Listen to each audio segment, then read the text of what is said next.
This is the International Anthony Burgess Foundation podcast. Anthony Burgess was one of the most important and prolific British writers of the 20th century. Most famous for his dystopian vision, A Clockwork Orange, he wrote 33 novels, 25 books of non-fiction, and over 250 musical compositions. This podcast aims to illuminate Burgess's life and work, and his connections to other 20th century literature, film and music. So join us as we explore the world of Anthony Burgess.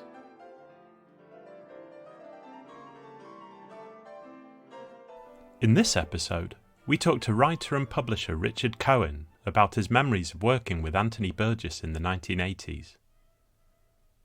Richard Cohen is the former publishing director of Hutchinson, and was instrumental in publishing some of Burgess's best-known novels of the 1980s, beginning with The Pianoplayers in 1986.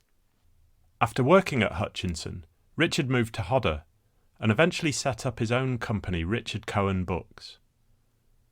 During his time in publishing, he worked with authors as varied as Jeffrey Archer, John le Carre, Kingsley Amis, Fay Wheldon, Sebastian Faulks, and Rudy Giuliani.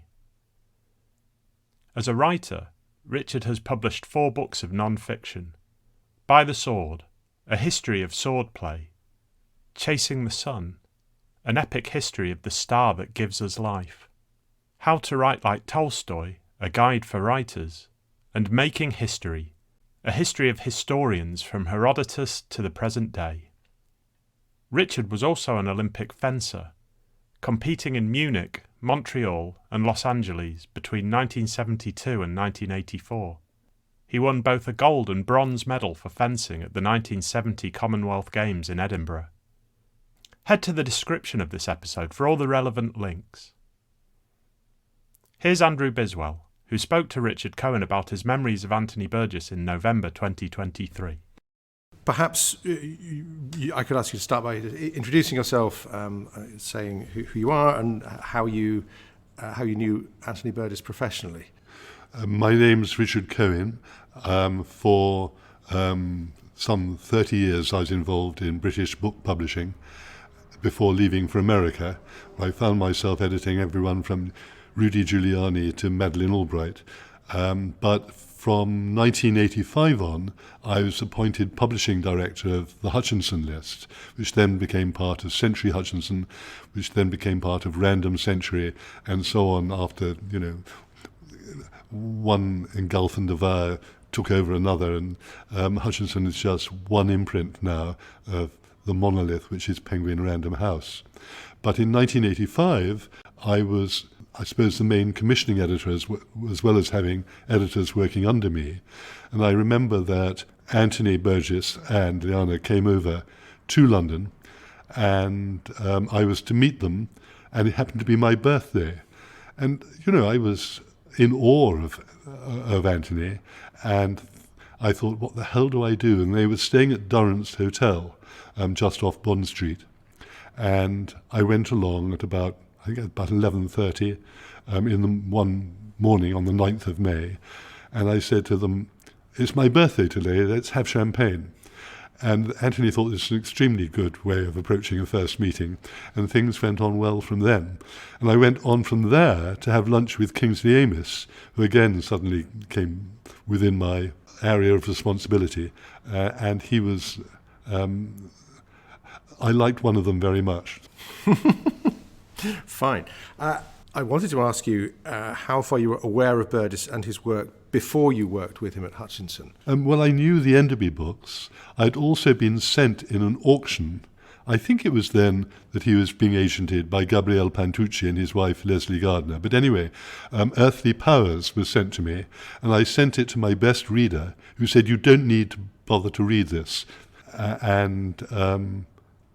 So I didn't, to my absolute shame and annoyance. And of course it went then to Jim Cochran at Hutchinson. So I was aware of a real publishing error on my part. I introduced the reader to one of my best friends and they got married. So I was generous to the person who had led me astray. But I just knew him as this extraordinary multicultural figure. And yet when I dealt with him, it couldn't have been easier. Burgess had several other editors at Hutchinson, as I understand it. And if I've left somebody out, or if the chronology is wrong, maybe you can help me with that. I think it was Harold Harris who first brought him to Hutchinson in 1975 with Beard's Roman Women. And then James Cochrane, who you mentioned, was the editor on Earthly Powers. And later, I think, after you'd left Britain, Anthony Whittam, who'd worked on the libretti, also worked on the final novels. But it would be useful to know your memory of which books you'd worked on and who might have worked on the other books. Tony was one of the editors under me, and I gave him the libretti because really it was just a matter of putting them through production. And Tony's a wonderful editor, but took that rather boring job off my hands. I worked on, Homage to Quertiou was just going through the press when I arrived. I didn't take any editorial work on that. But I worked with Anthony on the Pianoplayers and on Any Old Iron. I didn't work on The Devil's Mode. I did ask him to write the introduction to a book called Pianoforte, A Social History of the Piano, and almost by return mail. And he said, yes, fine, I'll do that, and got it in on time. It's a lovely, lively piece. So it was really those two novels, and Pianoplayers was rather a jeu d'esprit. It was fun, but not one of his most serious works. And he took editing, but not easily. And I remember that, I think it's on Any Old Iron, he has a young couple going on holiday to Europe along with the wife's mother. And they're going by car, and the mother-in-law dies, and her body is put on the top of the car, and they stop at a roadway eatery and come out to find their car's been stolen. And so I said to Anthony, this is a hoary urban myth. You can't have that. People will just laugh at your putting it into your novel. And he said, it's my urban myth. I made it up. It stays. But otherwise, he listened to anything I had to say and I think made small adjustments. But he was easy to be with. I remember once, he wasn't with Liana. He came to supper along with the novelist and playwright and TV producer Nigel Williams. And I remember the two of them singing a duet with the family piano. In fact, Nigel Williams might be somebody who's worth getting onto to see what his memories are. But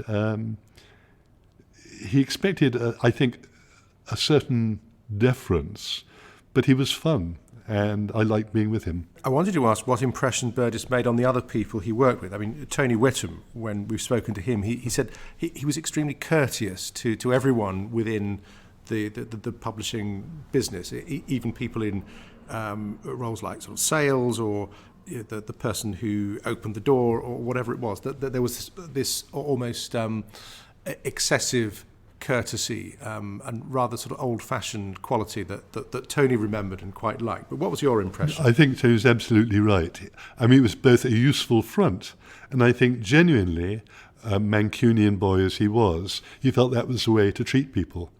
Whether that also was a result of his early Catholic training, I don't know, probably a bit of that too. But it made life easier for everybody, and there were a number of authors who were the polar opposites of that, whose names will be sunk in history. But it didn't mean that he absolutely didn't know his own mind, and he also could use his agents as his hitmen if there was something that he didn't feel was right or wanted to be corrected. One of the other recollections people have of Burgess is that he was very keen on publicity and selling books. And we know that he worked hard on his promotional tours for Hutchinson. I was looking up the schedule for Any Old Iron. You sent him on the road to Cardiff, Bristol, Glasgow, Dublin. London was at the beginning and the end of the tour. But more than a fortnight, 27th of February to the 14th of March, 1989, a huge amount of activity and press and so forth. Two questions. First of all, was that normal for literary writers in the 80s? And also, what were your impressions of this other side of his activity as a salesman and a showman? Some literary writers didn't want it, didn't like it. Some weren't good at it. And in those days, as against now, authors didn't get training in publicity tours, what they should or shouldn't do in interviews and so on. So for Anthony, it was all off-the-cuff stuff, and he loved it. I remember going to a literary lunch here in Manchester, and he was obviously really enjoying himself. It wasn't just going through the motions. And I think that, he had a fierce temper on things where you think they were wrong, and I think that he really raged against going back to Attlee and the Labour governments of the late 40s, who he felt imposed a rigid system of behaviour. And Anthony, is a fierce upholder of free will, felt it important that people be allowed to go their own way. But I also think that it's probably a cliche and not quite right to say he had a chip on his shoulder, but I think that he didn't feel he was given his due either as a novelist or as a composer. I think he was hard hit not winning the Booker for Earthly Powers. And by putting himself about, apart from enjoying it, and apart from knowing that he was a salesman and the main salesman for his work, it was a way of reminding people what he'd achieved. And if you look at the kind of quotations he gets about his work, reviews and so on, few people will say that he was a master novelist or rate him, with, I don't know who you'd want to compare him with, Evelyn Waugh or other kind of great post-war novelists. But they'll talk about his amazing cultural range and his humour and what fun it is to read his books. I am absolutely not qualified to talk about the quality of his musical compositions. But again, people will generally talk about him being an extraordinary figure in cultural life, rather than having contributed a large number of novels which will last through the years. It's interesting about prizes because, he did win quite a lot of them in other places, in Italy Absolutely. and in France, and he'd even received public honours from President Mitterrand of France and from Prince Rainier of Monaco, but there were no honours at all in Britain. Well, he would have felt that, a prophet is without honour in his own country. Yeah, I suppose I'm wondering whether he talked about that much, and whether you thought it was fair that he'd not been recognised in those ways. Well, I think his early novels should last. It may be an odd comparison. It's like Updike's early novels will last, and they're very much of their time, but they're of real quality and still very readable. Earthly Powers, I don't know. I think that although he hated the fact, Clockwork Orange, dashed off in a few weeks, is the work that's going to last beyond any other, again helped by the film. But I think that he would have liked the general public in England to have given him more acknowledgement than it ever did. We know that he was nominated for the Nobel Prize for the first time in 1972, and then, like many people, went on not winning it. So there must have been some sense. Again, it may be more in other countries. In Sweden, he was quite well known. I never knew him to praise Swedes much. Yes, okay. I think he quite liked his publisher there. But so I'd ask you about Burgess as a sort of showman and promoter of his work. But apart from appearing in bookshops and at festivals, he was a regular on television as well, and that strikes me as interesting because many other literary writers didn't like doing that or wouldn't do that, but he was remarkably present on television and radio. He would do shows like Start the Week and Wogan on television, Kaleidoscope, Third Ear, the Clive James show on BBC Two. And I wonder, in the middle of all that activity, why you think he wanted to do all that media work and to be visible in the way he was. It's different from being a literary writer, isn't it? He liked testing himself, and he loved an audience. When I, for 2 years, was the director in charge at the Cheltenham Festival, so I organised everyone who was invited and what they should talk on. And there was a thing called the European Lecture, which I inherited as a kind of regular annual event. And I asked Anthony to give the European Lecture, and he said he'd give it on translation. And he famously began by saying, translation had long been an interest of his, and particularly now, he said, because I've learnt, he said, that I will soon myself be translated. And it was shortly after he had learnt that he had cancer that would kill him. And apart from it being a wonderful lecture, he'd told me this in the green room before the lecture. And I went up to his wife, to Liana, and said, I'm so terribly sorry. And I still don't know whether she was being genuine or not, but she acted as if she hadn't been told by Anthony. I mean, she just kind of went white in the face. Now, I don't know whether she said, oh, I never knew, or I haven't been told, but that was what came over. Now, with Liana, you never quite knew where you were. I think the only time when I felt I knew where I was with her, I took her, not Anthony, to tea at the Savoy, and we had the Savoy special tea, including their redoubtable sandwiches, and she said, can we order another batch of sandwiches, which I did, and she then stuffed them all in her handbag. But Anthony said that about himself, which he must have known was going to shock me, let alone anybody else who heard. And of course, when he said it in the lecture, there was a visible buzz of alarm at the announcement.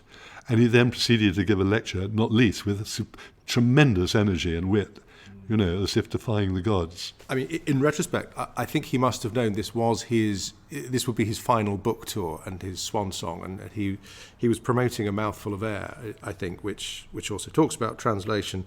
And I wonder how, I mean, you said it was a very energetic lecture, but did he seem just his normal self, other than the melancholy introduction? I wonder about what you can remember about his sort of self-presentation at that time. Well, first of all, it wasn't a melancholy introduction, because he was taking too much pleasure on the wordplay, on the word translation.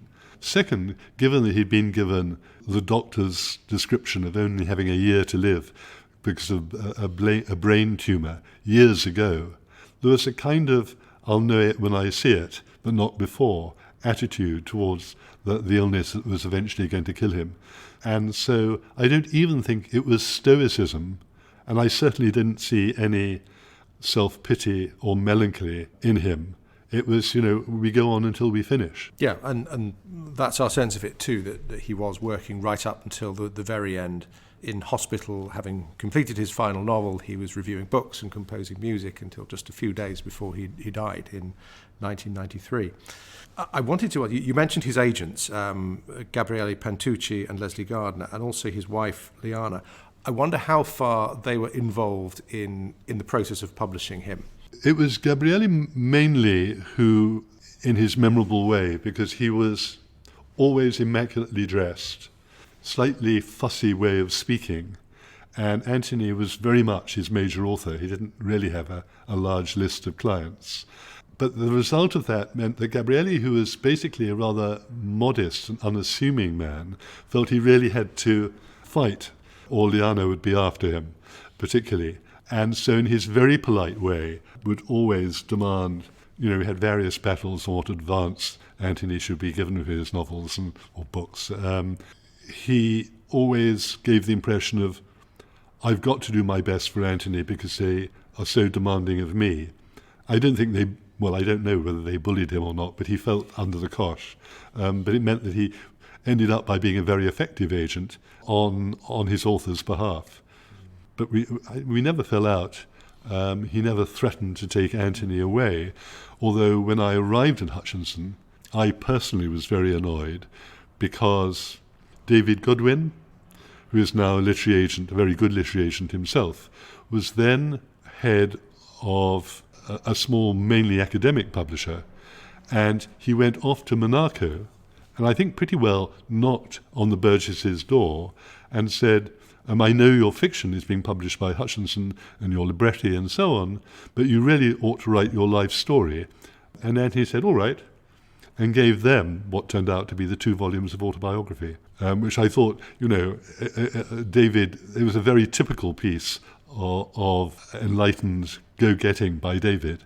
And Anthony felt, well, I'm not being disloyal to Hutchinson. They've never asked for my life story. And here's this young man who says he wants it. Well, the autobiography in the end was published by Heinemann. I think he'd gone on from the academic publisher to Heinemann. Right. And it was his, I think, opening 2 years there when this all occurred. And I mean, Heinemann had published his book about D.H. Lawrence. So I suppose around the time you were dealing with Burgess, Hutchinson had the fiction, the novels and short stories, and Heinemann were doing these non-fiction books. And I wondered whether that was a normal arrangement in publishing. It wasn't quite like that. After all, as I said, when I arrived, we were publishing his essays, Homage to Courtier. Right. So one tried to be rational about it and say, oh, well, the non-fiction is being done by other people. But I think that I don't know, the archive will say, whether Hutchinson ever wanted the D.H. Lawrence book. They certainly would have wanted the autobiography. I know I would have obviously wanted it. But I think that David was just very entrepreneurial and stepped in to make sure it went the Heinemann route. I wonder if you ever met Andrea, Burgess's son by Liana, who lived in London and was on the edge of, I mean, they would go and see him when they were back, but was he part of the publishing life? Not at all that I knew. Tony Whittam may have different memories, but I never met him. Liana would sometimes talk in a mother's way about the troubles with organising her son's happiness, but really he was out of it, never was there on tour with him, with his father and so on. And I think that, in some ways, Anthony liked to set himself up as different from the general run of British novelists. And that was one of the reasons why he liked living abroad, even though the main reason that took him first to Malta, then to their home outside Rome, and finally to Monaco was because of tax reasons, not just that the tax situation in Monaco was so friendly, but there was no inheritance tax for the widow of anyone who went there. So I think the money side was really important, but the fact that he could see himself as an outsider helped in his general feeling of where he fitted in to the whole body of British writing during his lifetime. Well, he often spoke about living in exile abroad, whether he was living in Switzerland or the south of France or other places. But he said he was also cut off from his native language. And he also said he wanted to come back to England to die. That's quite a recurrent motif in his interviews. And I wonder how far you think he was serious about that, or how he might have enjoyed his European life after 1968. I think there's a truth in everything he said, but he liked playing with people, he liked playing with ideas and with words. I complained about his use of difficult words and got a ticking off for my lack of knowledge and adventurousness. But he was playful in all kinds of different ways, even in very serious areas. And I think he did feel cut off, and he felt himself very much a son of Manchester. And I remember at the literary lunch I went to with him, his talking about how important Manchester was. And of course it comes out in his fiction very clearly. Maybe it's no accident that Any Old Iron, which it's not exclusively set in Manchester, but there's a large section of it that does take place here. That was the one book that ever won a prize in this country. He got the Northwest Book of the Year, though at the ceremony or just afterwards he complained how small the cheque was. He said it should have been more like sort of Booker Prize money. I wonder, did Burgess talk about other projects he was working on, even perhaps some that he didn't manage to finish? I mean, we know that his verse novel, posthumously published, which is called Burn, was underway for some years, and that he'd been working away at it quietly. Equally, I don't really understand how the book of short stories came together, perhaps over some time. But in your conversations, was it about work that was finished, or did he ever talk speculatively about it? He never, well, not in my presence. Jim Cochrane may have different memories, Tony may have different memories. I think he quite liked surprising his publishers with what he was working on next. And he's willing to talk about anything. His remnants of Catholicism, for instance, because I'd been brought up as a Catholic, and he was amused by the fact that I had the most Jewish of surnames. But to that extent, his ideas he kept for other conversations, certainly in my experience. So you weren't asked to read drafts or anything like that? No, not at all. And as I say, he'd take editorial thoughts, but he tended to use any editorial notes I sent him just as a way of explaining why the way he'd done it was really the way it should be. And I mean, comparing that with somebody like Kingsley Amis, I wonder how straightforward was it to be Burgess's publisher and editor? I mean, or did you more or less print what he'd submitted in the end? Well, I was only Kingsley's editor for his last book, the novel that won the Booker Prize, and that was late Amis and really a very finished piece of writing. But the two of them were different in that Anthony loved to lecture. Whatever subject you threw at him or which he picked up, he liked to show off his knowledge as a way of teaching. Kingsley liked to be at the centre of attention. So, for instance, I remember having Kingsley Amis, to supper, and it wasn't a pliable group. Charles Moore, who was my ex-wife's first cousin, and his wife was there with his wife, and John Keegan and his wife were there, both wives highly accomplished in their own way. And Kingsley just said, of course, women really shouldn't have careers of their own. They're there to look after their menfolk, which may have been the way he tried to organise his personal life, but was red rag to a bull, both the husbands who were there and their wives. But it was simply so he could dump himself as the centre of that particular supper party and have pleasure rebutting or trying to rebut all the arguments thrown up against him. That wasn't Anthony's way. I'm not saying he didn't like to be the centre of attention, but he really liked to educate the people he was with. And there's a big difference between them. I see from the schedule, by the way, the Any Old Iron schedule, that, where are we, the 1st of March, I think he had dinner with you, 8:30 p.m. at Henderson Road, Wandsworth Common. I wonder if you get any memories of those encounters. That was the time that Nigel Williams was there as well. I remember there was an awful lot of laughter that evening, and again, continued politeness, and Anthony would be interested in the people he was with as part of that politeness, maybe. A lot of authors only like to talk about themselves, but Anthony kind of balanced the wish to instruct with finding out what people were like and what they did and what they thought. We didn't have a very good piano for him, but he commented on it and then took it in his stride. Right. Well, he'd grown up in pubs with quite grotty exactly, pianos, yeah. I think, so he wouldn't have minded. How do you remember him? I mean, taking all this into consideration, I mean, what are the things that really stand out in your memory of him? I have a warm feeling when I think of him because it went beyond being polite. There's a warmth to him, I think. And at the same time, I don't feel I really knew him well. What I've told you is really the extent of my experience with him. I did feel that he had this wish to be more highly thought of, to be better recognised, but it wasn't it wasn't a chip that weighed him down. I felt sorry that I hadn't been around editing him, for longer and with the more powerful, perhaps better works of fiction. But I learnt from him. I was one of the people who listened and took it in. Liana, Anthony was keen on money. Liana was exceptionally keen on money, and everybody knew that. And whatever conversation one had with Anthony, if it touched on financial matters or things which could lead to money matters, we knew it would be reported back to her, and she might then be on the warpath through Pantucci and so on. I think that people didn't have any fear. They had deference to Anthony. They had no fear of him. They had fear of his wife. And she either got introduced as the Comtessa. It was her mother who was the Comtessa. I'm not sure. Did she ever properly inherit such a title? She used it, certainly. She did use it.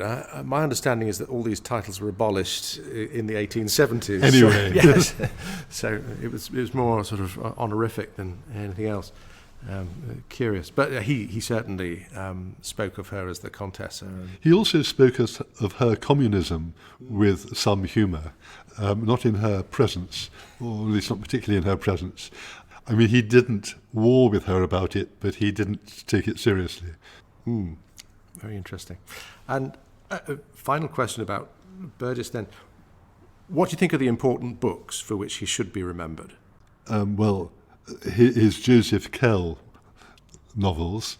I think that Clockwork Orange, despite Anthony's view, is the book he's going to be remembered for most because it took its place in British culture, European culture, in a way that nothing else he produced did. I think Earthly Powers is a book of its time and is still great fun to read, probably known for its first sentence rather than any other episode. But as I say, I think there's a kind of cultural figure. You know, you've devoted this amazing building to him, rightly, because of what he was in terms of his entire work, including all his journalism, all his reviewing, the man who any commissioning editor gladly knew was not likely to say no, whether it was on television or radio or print or anything else. So it's the body of the work which will come through, and with just particular mountain peaks. I mean, that's what's interesting to us as well, is that we still haven't quite got the measure of him. There's a new volume of his plays that's come out this year based on new work we've discovered in the archive. His Essays on Music, this very big 600-page book, is coming out in January. So, and a lot of the novels we're reprinting in the collected edition have been out of print for, in some cases, 50 or 60 years. So, I mean, obviously the canon is very wide and quite daunting, but there is a sense that we've still... It's difficult for ordinary readers to get the measure of Burgess because some of the work has fallen out of print, and also because there's more. You know, there are volumes of short stories and letters that. You know, I mean, I was reading his book on Napoleon the other day, and it's hugely readable, very much his view of, but full of good things. I don't even know whether it's in print now. Mine was an old library edition. Right, in America it is. It's not in print at the moment here, but I'm sure it'll come back. So, is there anything else you'd want to add to what we've spoken about? He was fun to be with, and he was fun to read, and one doesn't say that of many authors. And inasmuch I had a very small part in his life or his working life, but I miss him.